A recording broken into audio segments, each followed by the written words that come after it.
بسم اللہ الرحمن الرحیم رب اشرح لی صدری ویسر لی امری واحلل عقدۃ من لسانی یفقہوا قولی صدق اللہ العظیم۔ عزیز پاکستانی السلام علیکم۔ ایران نے رات کے اندھیرے میں پاکستان کی کمر میں چھرا گھونپا، پاکستان کی سلامتی خود مختاری کو چیلنج کیا۔ ایران کی بے بحیثیت ریاست ایک شدید اور بھیانک غلطی تھی، پاکستان نے اس کا بھرپور جواب دیا، یہ پاکستان کا حق تھا۔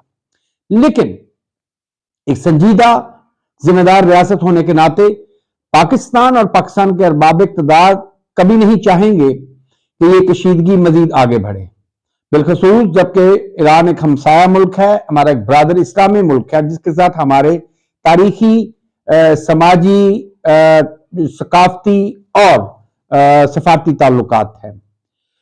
پاکستانی ناظرین سے میں اکثر اپنی نجی محفلوں میں بھی اپنے دوستوں سے بات کرتا رہتا ہوں کہ جب بھی ہم بین الاقوامی تعلقات کی بات کرتے ہیں تو ہمیں اپنے دوست ممالک کے ساتھ اپنے تعلقات کو اپنی ذاتی پسند اور ناپسند کی بنیاد پر نہیں دیکھنا چاہیے۔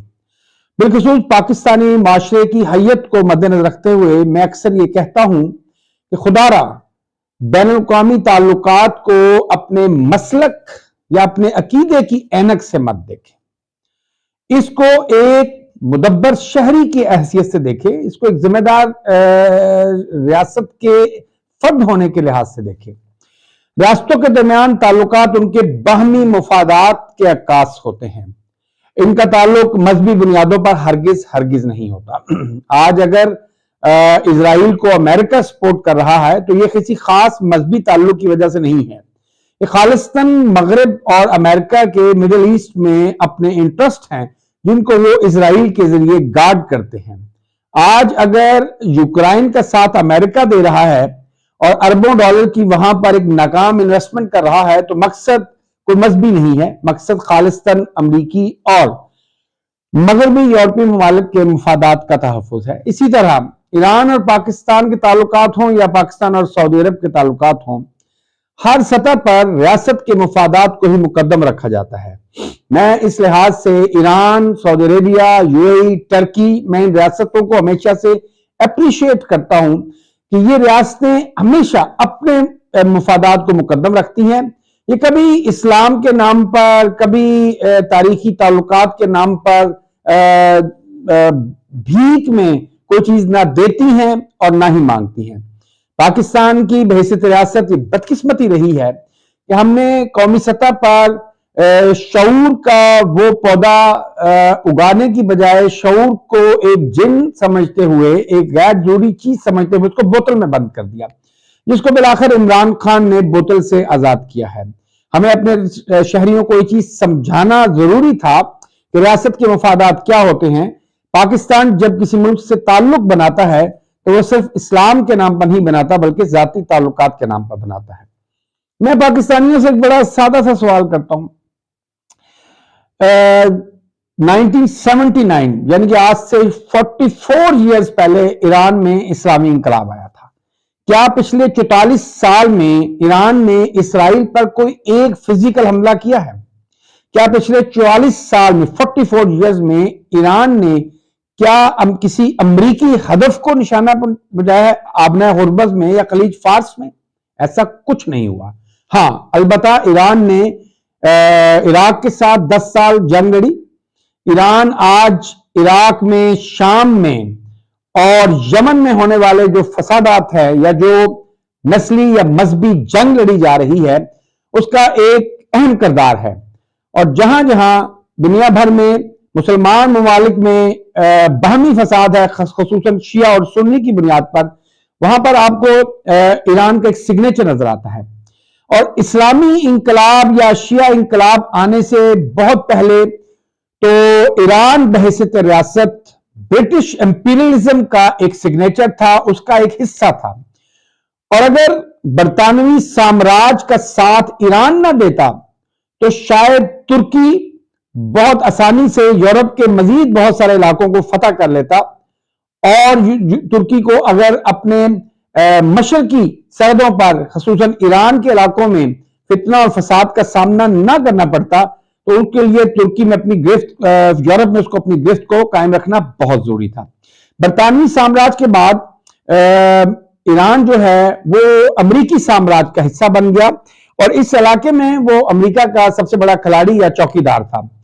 صرف محض 1948 سے لے کے 1951 کے 2-2.5 سال جب ڈاکٹر مصدق ملک جو ڈاکٹر علی شریعتی کے شاگرد خاص تھے اور انہیں کی تعلیمات اور انہیں کی سیاسی کوششوں کے نتیجے میں وزیر اعظم ایران بنے، وہ 2.5 سال تھے جب ایران امریکہ کا پٹھو نہیں تھا، بلکہ اس کے بعد سے لے کے 79 تک ایران علل اعلان امریکی پٹھو یا امریکی چوکیدار تھا۔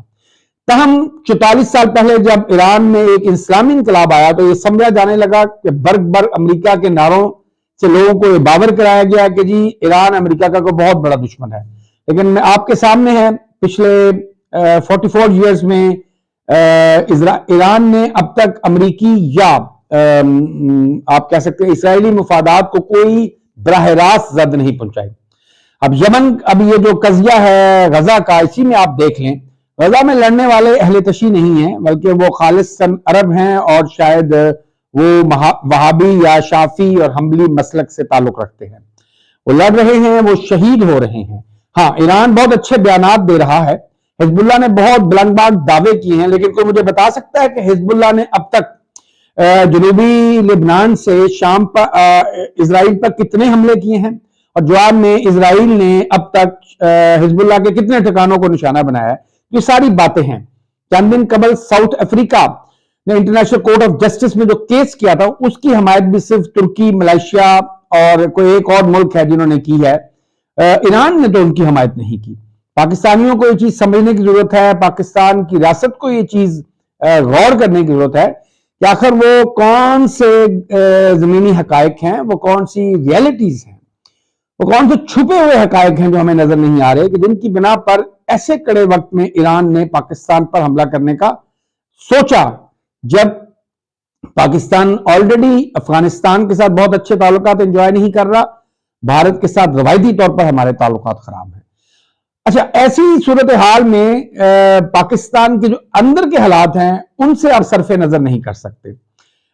کل میاں نواز شریف نے حافظ آباد میں جلسہ کیا۔ حافظ آباد کسی زمانے میں نواز شریف کا گڑھ ہوتا تھا، بہرحال 2018 کے انتخابات میں وہاں سے نون لیگ کو عبرتناک شکست ہوئی، لیکن جو کل کا جلسہ تھا اس نے آل شریف کے پیروں سے زمین سرکا دی ہے اور محل پہ ڈالا۔ کل ہی حبیب اکرم صاحب کا جو 58 سیٹوں کا سینٹرل پنجاب کی 58 قومی اسمبلی کی سیٹوں کا جو سروے آیا ہے، اس میں 52 سیٹوں پر پی ٹی آئی واضح اکثریت کے ساتھ کامیابی حاصل کر رہی ہے۔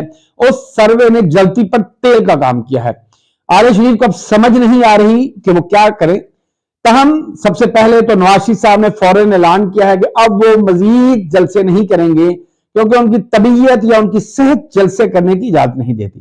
یقیناً کل حافظ آباد میں، اس سے 2 دن پہلے اوکاڑا میں اور آج خانیوال میں عوام نے جس طریقے سے آل شریف کو آئینہ دکھایا ہے، قوم نے ان کو ایک بار پھر یہ واضح کر دیا ہے کہ آپ کے گھنونے بدبودار چہرے قوم کے سامنے بے نقاب ہو چکے ہیں۔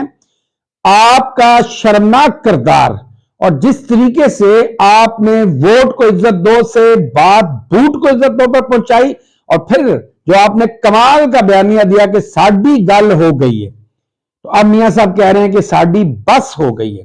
تو یہ جو سارے بیانیوں کا ایک چکر نون لیگ نے چلایا ہے، اس نے قوم کو چکرا دیا، لیکن اچھی بات ہوئی کہ قوم کے عقل اور ہوش ٹھکانے آ گئے ہیں اور قوم نے ان کو پہچان لیا ہے۔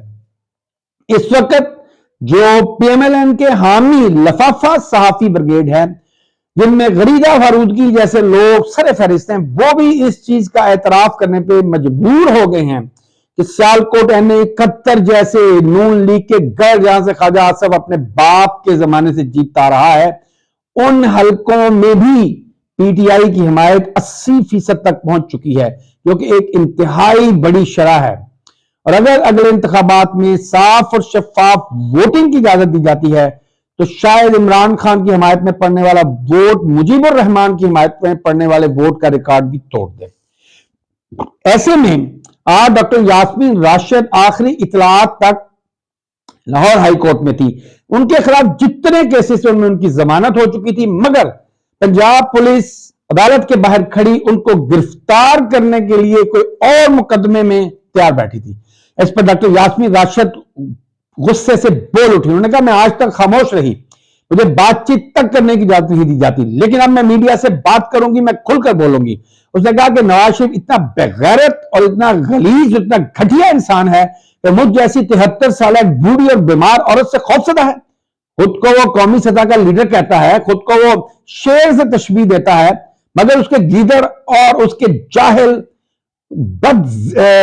گھٹیا سوچ کے حامل جو اس کے حواری ہیں, وہ یہ چیز کیوں نہیں سمجھتے کہ اگر ان کا لیڈر اتنا ہی مرد ہے اور اس نے ماں کا دودھ پیا ہے, تو وہ 73 سالہ بوڑھی عورت سے آخر کیوں کر خوفزدہ ہے. کل ایک اور شرمناک واقعہ ہوا, بلکہ آج صبح یہ واقعہ ہوا ہے. پاکستان اور نیوزی لینڈ کے درمیان جو T20 سیریز چل رہی ہے, اس میں پاکستان کو یقیناً بدترین شکست ہوئی ہے چوتھے میچ میں بھی. پاکستانی ٹیم ایک بی, سی یا ڈی کلاس کی ٹیم کے طور پہ کھیل رہی ہے. مگر جو سب سے گھٹیا بات یہ ہوئی کہ اس ٹرانسمیشن کے دوران, لائیو ٹرانسمیشن کے دوران, ایک شائق نے عمران خان کے ایک بہت بڑا اور خوبصورت پورٹریٹ ہاتھ میں اٹھایا ہوا تھا. جیسے ہی وہ آیا تو پی ٹی وی سپورٹس والوں کو تو لگتا ہے کہ کرنٹ لگ گیا, ان کے اندر کوئی بجلیاں بھر گئیں اور فوری طور پہ میچ کی لائیو سماعت کو معطل کر دیا گیا. وہ قومی ہیرو ہے, اس نے 92 کا ورلڈ کپ جیتا تھا, اس نے آپ کو کرکٹ کی, پاکستان کی 76 سالہ کرکٹ کی تاریخ کی سب سے بڑی کامیابی دلوائی تھی. آپ اس قومی ہیرو کو عوام کی سوچ سے کیسے ہٹا سکتے ہیں؟ یہ ایک انتہائی گھٹیا فعل تھا, جس سے ثابت ہوتا ہے کہ پی ٹی وی کی اوقات ایک پٹھو, ایک بھوت پالشی قسم کے ادارے سے زیادہ کچھ نہیں. اور یہی وجہ کہ پاکستانی قوم پی ٹی وی سے متنفر ہو چکی ہے اور وہ پی ٹی وی دیکھنا گوارا نہیں کرتی. اللہ آپ سب کا اور پاکستان کا حامی ناصر ہو. پاکستان زندہ باد, پاکستانی قوم پائندہ باد. شکریہ والسلام.